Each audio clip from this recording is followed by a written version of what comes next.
10 U.S. Cities That Got Too Black for White America. 2025 edition. Nope, this isn't some throwback headline ripped out of a 1960s newspaper.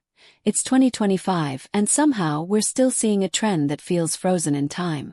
Believe it or not, there are places right here in the U.S. where white folks are quietly, sometimes not so quietly, packing up their lives and bouncing.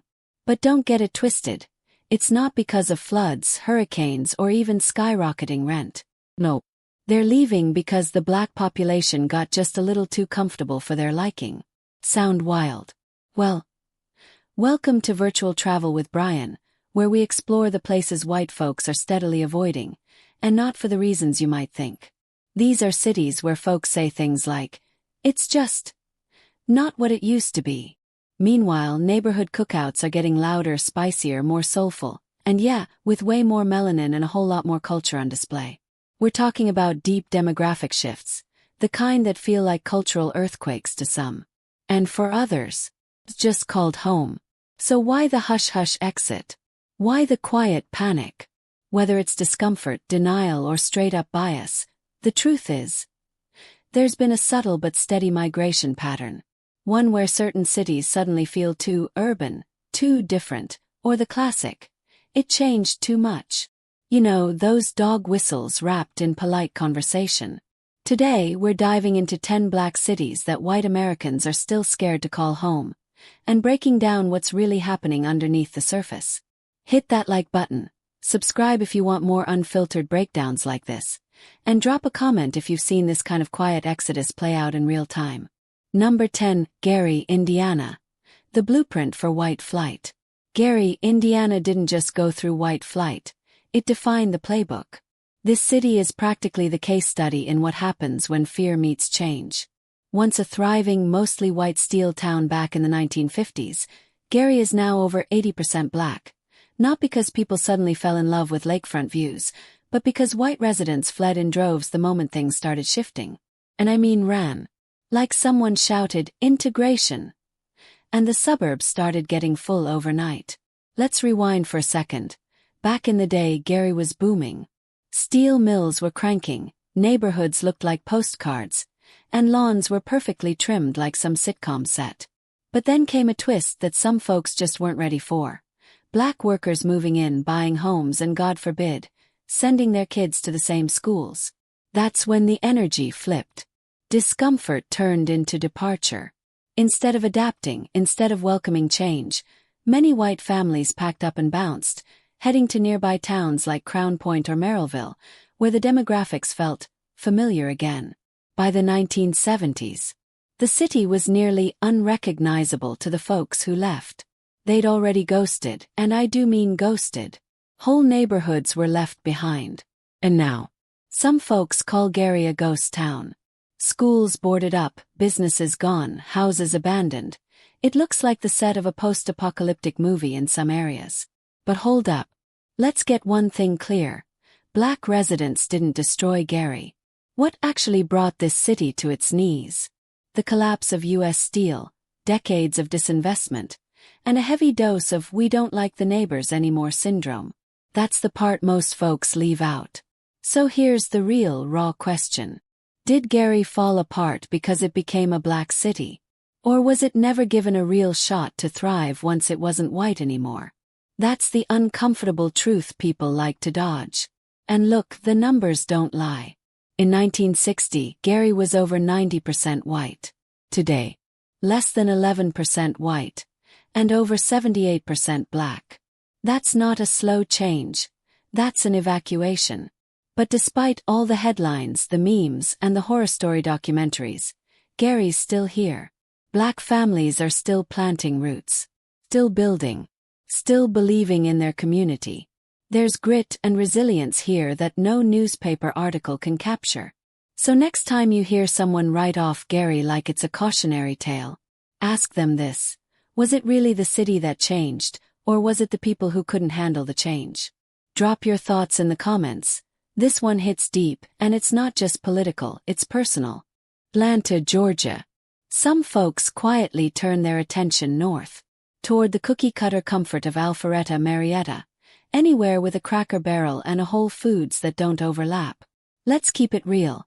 Atlanta is nearly 50% black, powered by black entrepreneurs, entertainers, academics, and activists.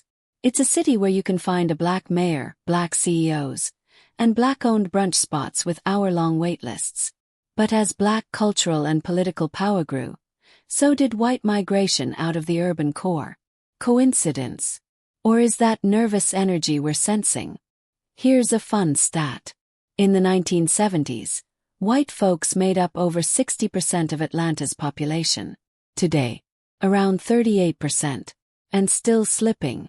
Meanwhile, the suburbs boom, especially those leafy enclaves where people say, "We moved for the schools," which often translates to, "We weren't ready for that kind of diversity."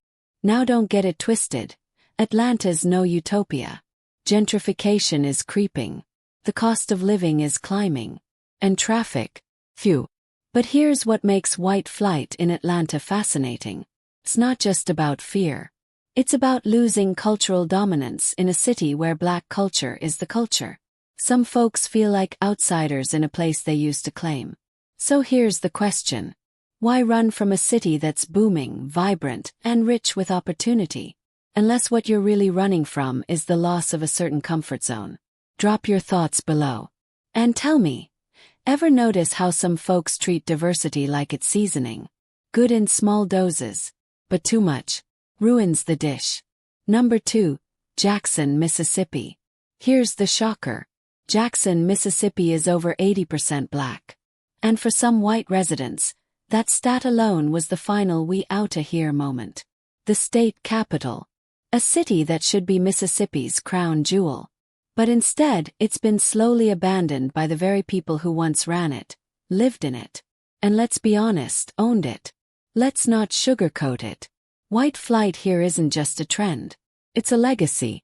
Since the civil rights era, white families have been slipping out the side door, leaving behind not just homes but schools, tax dollars, and let's be real, accountability.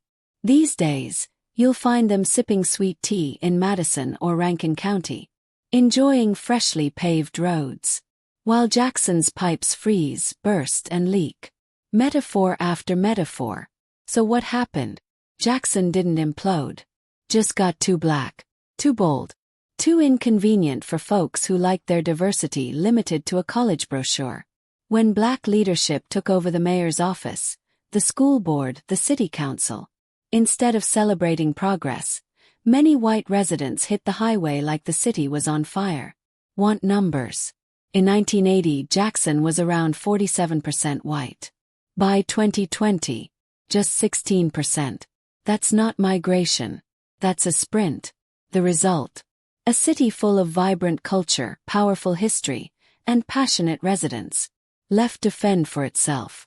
Underfunded schools, crumbling infrastructure, and a national narrative that acts like Jackson is broken, when the truth is it was left behind. So here's the real question. Was Jackson really too dysfunctional to stay in? Or just too black for some folks to feel in charge? Let's talk about it. Have you seen a capital city get abandoned this blatantly? By the same people who once called the shots. Number 1. Detroit, Michigan. Detroit didn't just make cars. It made history, as the ultimate case study in white flight. This is ground zero, y'all. A city that went from 85% white in the 1950s to over 75% black today. And no, it's not because white folks suddenly fell in love with rural life. It's because the city got too black for their comfort. And they hit the gas pedal out of there faster than a Dodge Challenger on Woodward Avenue. Let's talk facts. Black families moved in during the Great Migration, chasing good jobs in the auto industry, looking for that so-called American dream. White residents responded with panic, redlining, blockbusting, and then mass relocation. By the time the 1967 uprising shook the city, white families had already started flooding out to the suburbs. Warren, Livonia, Bloomfield Hills. Like there was a sale on safety and silence. But here's the irony. Detroit didn't crumble because it got black. It crumbled because white investment, corporate dollars, and political attention left the minute they did. That's not decay. That's disinvestment by design. Economic sabotage in a trench coat. You ever wonder how a major U.S. city files for bankruptcy while its suburbs flourish? That's not bad luck. That's a blueprint. Today, Detroit is a city of survival. Black-owned businesses are popping.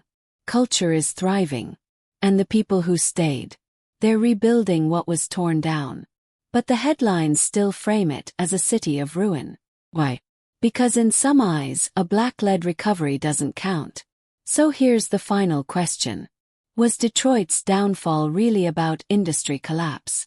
Or was that just the cover story for an exit that started the moment integration knocked on the door? Drop your answers in the comments. Have you seen this same pattern repeat elsewhere?